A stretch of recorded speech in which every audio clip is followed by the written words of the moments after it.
नमस्कार दोस्तों अगर आपको याद हो 2 साल पहले अक्टूबर 2024 में external affair minister S Jaishankar साहब पाकिस्तान गए थे। काफी सरप्राइज विजिट था ये, क्योंकि ऐसा माना जा रहा था कि शायद भारत अपने ऑफिशियल को नहीं भेजेगा, लेकिन 9 साल बाद कोई सीनियर मिनिस्टर भारत की तरफ से पाकिस्तान गया था। और वो जो कारण था वो था एससीओ का समिट। तो मैं आपको बता दूं, एक और बड़ा डेवलपमेंट हुआ है इस साल, और स्पेशली क्या है ना कि पिछले 2 साल में काफी कुछ बदला है।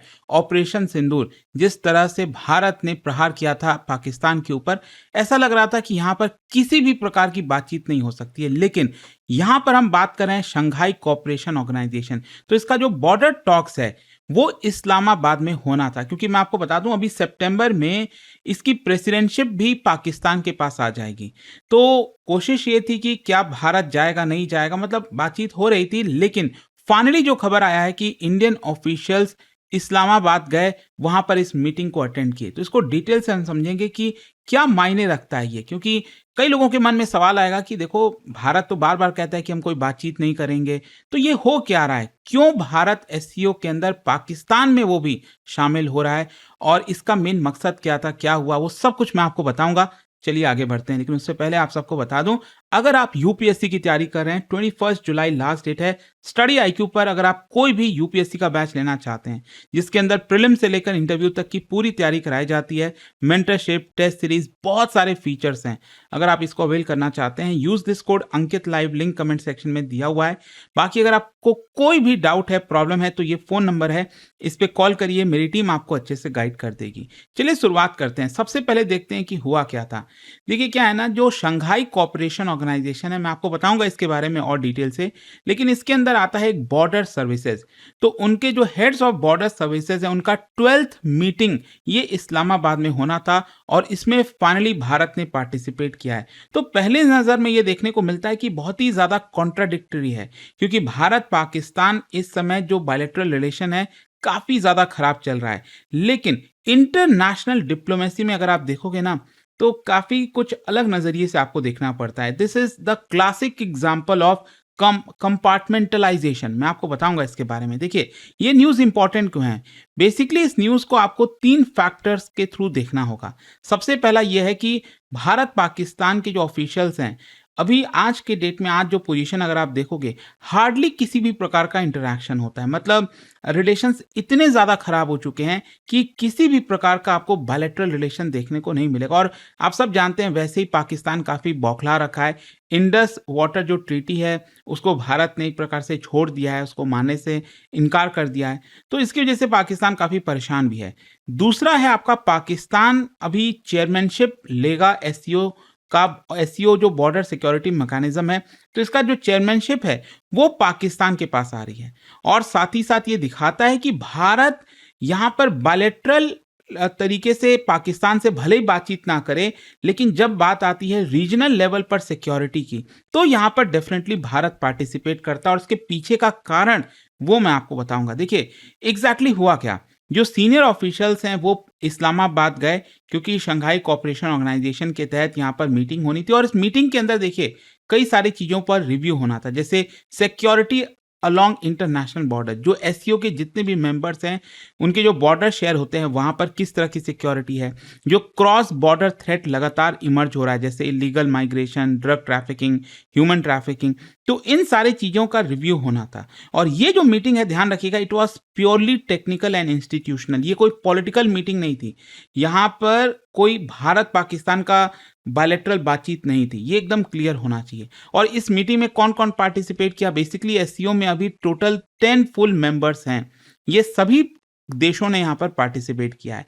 अब देखिए, भारत का जो डिसीजन है, जो मैं आपको बोल रहा था ना कि कई लोगों के मन में सवाल आएगा कि भारत इस तरह की मीटिंग पाकिस्तान में जाकर वो भी क्यों अटेंड कर रहा है। इसके पीछे का कारण है मल्टीलैटरल डिप्लोमेसी। मतलब बायलैटरल और मल्टीलैटरल दोनों में आपको डिस्टिंक्शन करना पड़ेगा। बायलैटरल में तो क्या है, साफ है, यहाँ पर पीस टॉक हो, ट्रेड नेगोशिएशन हो, वीजा एग्रीमेंट हो, फॉरेन सेक्रेटरी लेवल टॉक हो, किसी भी प्रकार की बातचीत आपको देखने को नहीं मिलेगी। और भारत ने तो क्लियर कर दिया है कि हम तभी बातचीत करेंगे जब टेररिज्म को अच्छे से टैकल किया जाएगा। पाकिस्तान टेररिज्म को नहीं फैलाएगा। टेररिज्म और बातचीत एक साथ नहीं होने वाली। और स्पेशली जो पहलगाम में टेरर अटैक हुआ पिछले साल, उसके बाद भारत ने जिस तरह से प्रहार किया, तो यहाँ पर एक प्रकार से रिलेशन पूरी तरह से फ्रीज भी हो चुके हैं। इनफैक्ट अगर आपने देखा हो तो रिसेंटली कुछ खबरें भी आ रही थी कि भारत पाकिस्तान में ट्रैक टू डिप्लोमेसी चल रही है। ट्रैक टू डिप्लोमेसी जैसे जो रिटायर्ड ऑफिशियल्स वगैरह हैं, वो कुछ थोड़े बहुत आपस में बात करेंगे। मतलब सरकार की तरफ से कोई भी ऑफिशियल बातचीत नहीं, लेकिन ट्रैक टू का मतलब होता है पीछे से कुछ ना कुछ यहाँ पर जो रिटायर्ड लोग हैं वो कुछ बात कर रहे होंगे और वो मैसेज सरकार तक पहुंचाने की कोशिश कर रहे होंगे। और बोला ये जा रहा था कि श्रीलंका में इस तरह की कुछ मीटिंग हुई, लेकिन भारत सरकार से जब पूछा गया तो उन्होंने पूरी तरह से इसको इनकार कर दिया। और देखो, भारत सरकार कभी भी इस चीज को रिकॉग्नाइज नहीं करेगी, क्योंकि ट्रैक टू डिप्लोमेसी का कोई भी ऑफिशियल चीजें सामने नहीं आती हैं। एंड इसीलिए यहाँ पर ट्रैक टू डिप्लोमेसी को भारत ने पूरी तरह से नकार भी दिया था। खैर, ये तो बायलैटरल चीजों की बात हो गई, लेकिन जो मल्टीलैटरल डिप्लोमेसी है, यहाँ पर क्या है ना कि जो इंटरनेशनल ऑर्गेनाइजेशंस हैं वो इन्वॉल्व होते हैं।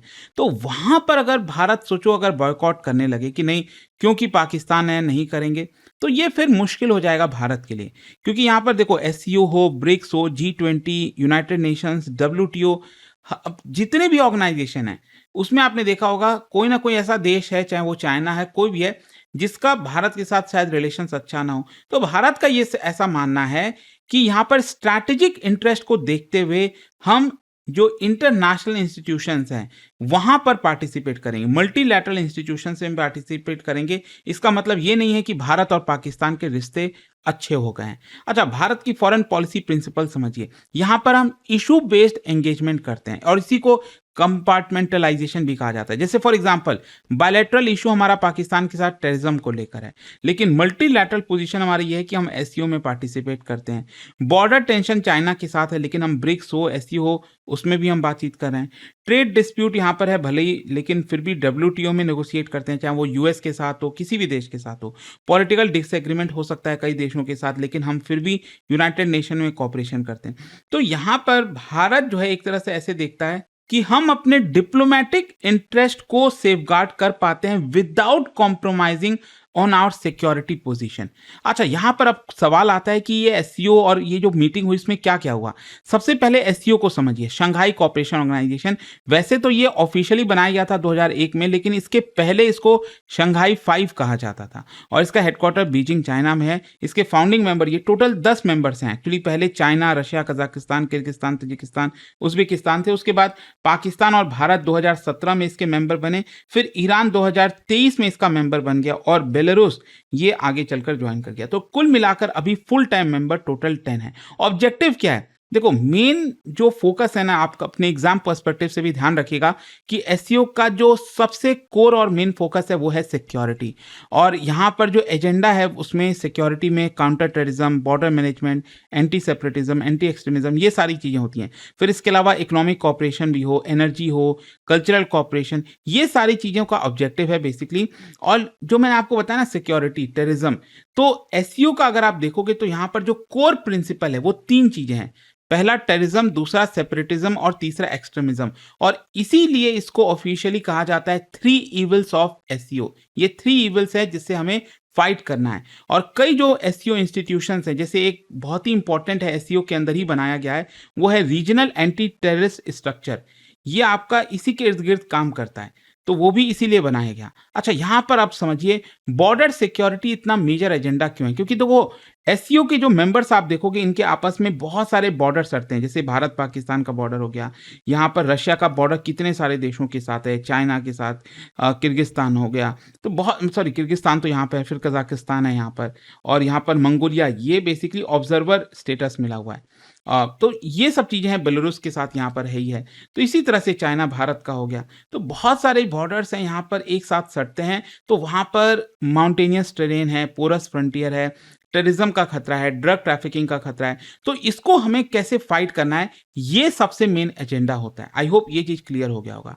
अब क्वेश्चन ये आता है कि इस्लामाबाद में जो मीटिंग हुआ इसमें कौन कौन सी चीजों पर डिस्कशन हुआ। सबसे पहला तो काउंटर टेररिज्म। अब वैसे तो हंसी आ रही है कि पाकिस्तान मीटिंग करा रहा है वो भी काउंटर टेररिज्म को लेकर। खैर जो भी है, क्या कर सकते हैं।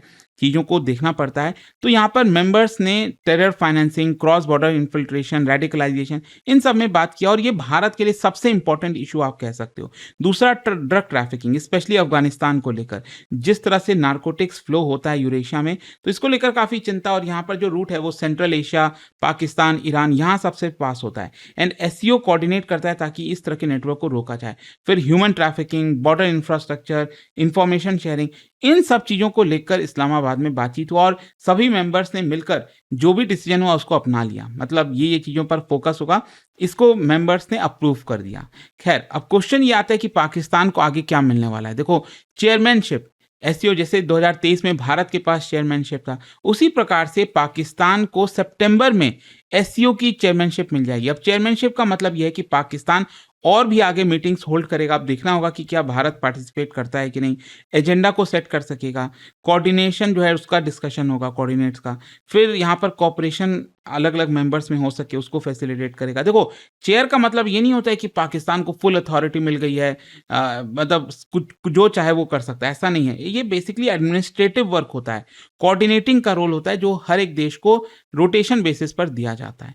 लेकिन लास्ट में अब क्वेश्चन ये आता है कि क्या भारत के होने से यहाँ पर भारत पाकिस्तान के रिलेशन सुधर गए हैं? बिल्कुल भी नहीं।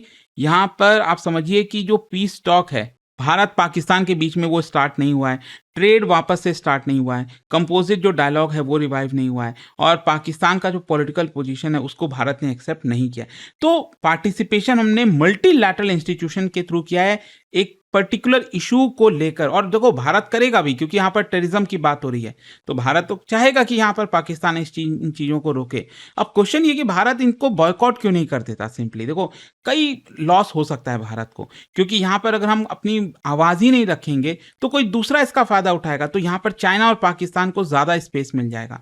फिर यहाँ पर सेंट्रल एशिया के साथ भारत का एंगेजमेंट जरूरी है, कजाकिस्तान हो, उज्बेकिस्तान, तजिकिस्तान, किर्गिस्तान। तो एससीओ एक इंपॉर्टेंट प्लेटफॉर्म की तरह होता है जहाँ पर हम इनसे बातचीत कर सकते हैं। So that is why Bharat इसको पूरी तरह से नकार नहीं सकता। बट आई होप कि इस वीडियो के थ्रू यहाँ पर जो खबर आई थी कि भारत ने ये जो मीटिंग है क्यों अटेंड किया वो आपको समझ में आया होगा। और जाने से पहले एक बहुत ही इंटरेस्टिंग क्वेश्चन, एससीओ के अंदर मैंने आपको बताया एक बहुत ही इंपॉर्टेंट ऑर्गेनाइजेशन है rats, regional anti terrorist structure. क्या बता सकते हो इसका हेडक्वार्टर कहां पर है? और इसका जो राइट आंसर आप सब जानते हैं, मेरे इंस्टाग्राम पर तो मिलेगा ही, वहां पर अगर आप नहीं हो कोई बात नहीं, टेलीग्राम से ले सकते हैं इसका सही उत्तर। और दोस्तों, जैसे मैंने आपको बताया, अगर आप यूपीएससी की तैयारी कर रहे हैं, कोई भी बैच चाहते हैं, आपको बस यूज करना है ये कोड अंकित लाइव, ताकि आप मैक्सिमम डिस्काउंट लें। और अभी 21 जुलाई लास्ट डेट है जब आप इन बैचेस को अवेल कर सकते हो एट अ लोएस्ट प्राइस, क्योंकि यहाँ पर मेंटरशिप, टेस्ट सीरीज, रिवीजन, बहुत सारी चीजें मिलती हैं। जो भी आपको रिक्वायरमेंट है आप लीजिए। कोई डाउट है, प्रॉब्लम है तो ये फोन नंबर दिया है, इस पे कॉल करिए, मेरी टीम आपको अच्छे से गाइड कर देगी। स्टडी IQ IAS, आपका सिलेक्शन हमारा मिशन।